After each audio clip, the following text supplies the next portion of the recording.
இப்போல்லாம் மார்னிங் எழுந்தவுடனே வந்து டீ குடிக்கிறதில்ல. நான் வந்து டைரெக்டாக வந்து பிரேக்ஃபாஸ்ட்டே சாப்பிட்ருவேன். பட் ஹஸ்பண்ட்க்கு வந்து டீக்கு பதிலாக ஏதாவது ஒன்று வேணும். ஸோ அதனால் வெஜிடபிள்ஸோ ஃப்ரூட்ஸோ ஏதாவது கட் பண்ணி சாப்பிட்ருவாங்க. அன்றைக்கி பிரேக்ஃபாஸ்ட்க்கு வந்து பார்த்திங்கன்னா ராகி சேமியா தான் பண்ணியிருந்தேன். ஃபஸ்ட் டைம் பண்ணுறப்போ எனக்கு வந்து ஒழுங்காக வரல.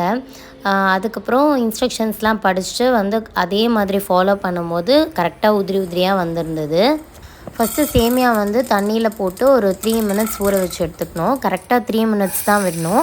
அதுக்கப்புறமா எக்ஸ்ட்ரா இருக்க தண்ணி எல்லாத்தையும் நல்லா வடிகட்டிட்டு இட்லி தட்டில் வந்து வேக வச்சு எடுத்துக்கணும். ஒரு 5 மினிட்ஸ் வேக வச்சு எடுத்துக்கிட்டாலே போதும்.